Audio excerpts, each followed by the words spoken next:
Hello everyone, welcome back to our channel. Today we're diving into a topic that's close to my heart and crucial for every high school band director out there, preparing for the marching season. As many of you know, the marching season is one of the most exciting yet challenging times of the year. It's a time when our skills as educators, organizers, and musicians are put to the test. But with the right preparation, it can also be one of the most rewarding experiences for both us and our students. I remember my first year as a band director. I was fresh out of college, full of ideas, and eager to make a difference. But as the marching season approached, I quickly realized that there was so much more to this job than just conducting and teaching music. There were budgets to manage, schedules to coordinate, and 100 little details that needed attention. One particular incident stands out. It was the night before our first competition. We had been rehearsing for weeks, and the students were excited. But then we realized we had overlooked one small detail. We hadn't arranged for transportation to the competition venue. It was a frantic night of phone calls and last-minute arrangements. But we made it to the competition, and the students performed brilliantly. That experience taught me a valuable lesson about the importance of thorough preparation before the marching season. And that's what we're going to talk about today. So whether you're a first-time band director or a seasoned veteran, stick around as we delve into the responsibilities that every band director should get set before a marching season. Moving on to our first section, let's talk about pre-planning. Pre-planning is the backbone of a successful marching season. It's all about laying the groundwork for the months ahead and ensuring that everything runs smoothly.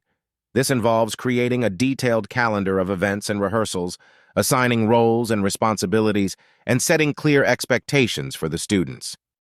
Let's take the example of creating a calendar of events and rehearsals.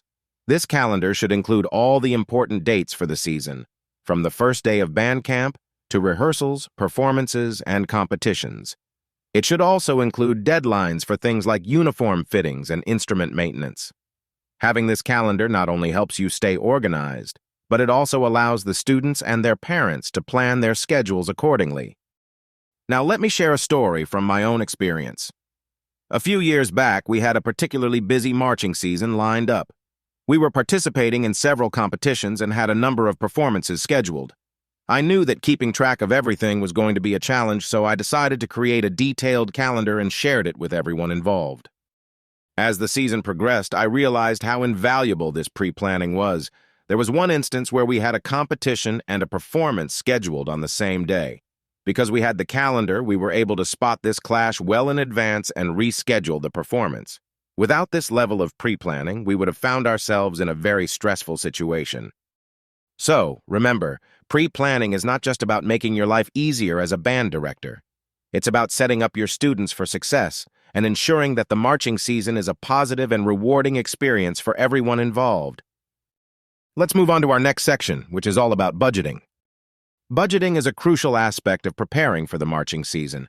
It involves allocating funds for various needs, such as uniforms, instruments, and transportation. Proper budgeting ensures that all necessary resources are available when needed, and it helps avoid last-minute financial stress. For example, let's consider allocating funds for uniforms, instruments, and transportation. Uniforms are a significant part of the band's identity, and it's important to ensure that they are in good condition and fit the students well. Instruments, of course, are the heart of the band, and maintaining them can involve costs for repair, replacement, or tuning. Transportation is another major cost, especially when the band is traveling to competitions or performances. Now, let me share a story from my own experience. A few years ago, we were preparing for a particularly competitive marching season. We had planned several out-of-state performances, and we knew that transportation costs would be high. We also needed to replace some of our older instruments and buy new uniforms for our growing band. We started by creating a detailed budget, factoring in all these costs. We then organized several fundraising events, including a car wash, a bake sale, and a benefit concert. The students and their parents were incredibly supportive, and we were able to raise the necessary funds. However, halfway through the season, one of our buses broke down. The repair costs were significant and not something we had budgeted for. But because we had been careful with our budgeting and had set aside a contingency fund, We were able to cover the repair costs without affecting our plans. This experience taught me the importance of careful budgeting and the value of having a contingency fund. It's not just about making sure you have enough money, but also about being prepared for unexpected expenses. So remember, effective budgeting is key to a successful marching season. It allows you to focus on what you love most, making music with your students. Let's move on to our next section, which is all about music selection. Music selection is a critical part of preparing for the marching season. It's about finding the right balance between challenging the students and choosing pieces that are achievable for them. For example, when choosing pieces for the marching season, it's important to consider the skill level of your students. You want to choose pieces that will push them to improve, but not so difficult that they become discouraged. It's also important to consider the theme of the season and choose pieces that fit within that theme. Now let me share a story from my own experience. A few years ago, we were preparing for a marching season with the theme of Journey Through Time. I wanted to choose pieces that not only fit the theme, but also showcase the talent of our students. After much deliberation, I decided on a mix of classical pieces and modern arrangements. The students were initially apprehensive, especially about the classical pieces. They were challenging and required a lot of practice. But as the season progressed, I saw the students rise to the challenge. They put in extra hours of practice, helped each other, and slowly but surely, they mastered the pieces. And when we performed at the competitions, the response was overwhelming. The judges appreciated our unique choice of music and the students' execution. We won several awards that season, but more importantly, the students gained a new level of confidence and a deeper appreciation for music. So, remember, the process of music selection is not just about choosing pieces for the marching season. It's about challenging your students, inspiring them to improve, and helping them develop a deeper appreciation for music. Let's move on to our next section, which is all about rehearsals. Rehearsals are the heart of any marching season. They are where the magic happens, where individual musicians come together to create something bigger than themselves. Regular and effective rehearsals are key to a successful marching season. For example, consider the process of scheduling sectionals, full band rehearsals, and dress rehearsals. Sectionals allow each section of the band to focus on their specific parts. Full band rehearsals bring everyone together to work on synchronization and overall performance. And dress rehearsals give the band a chance to practice in their uniforms and get a feel for the actual performance. Now let me share a story from my own experience. A few years ago, we were preparing for a major competition. We had a challenging piece to perform, and despite several rehearsals, we were struggling with one particular section.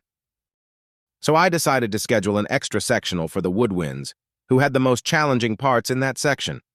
We spent hours working on it, breaking it down note by note, measure by measure. It was a long and tiring rehearsal, but by the end of it, the woodwinds had mastered the section. The next day, during the full band rehearsal, the difference was remarkable. The troublesome section flowed smoothly, and the entire band sounded better. That rehearsal was a turning point for us. It not only improved our performance, but also boosted the band's confidence. That experience taught me the importance of regular and effective rehearsals. It's not just about the quantity of rehearsals, but also about the quality. It's about knowing when to focus on the details and when to look at the bigger picture.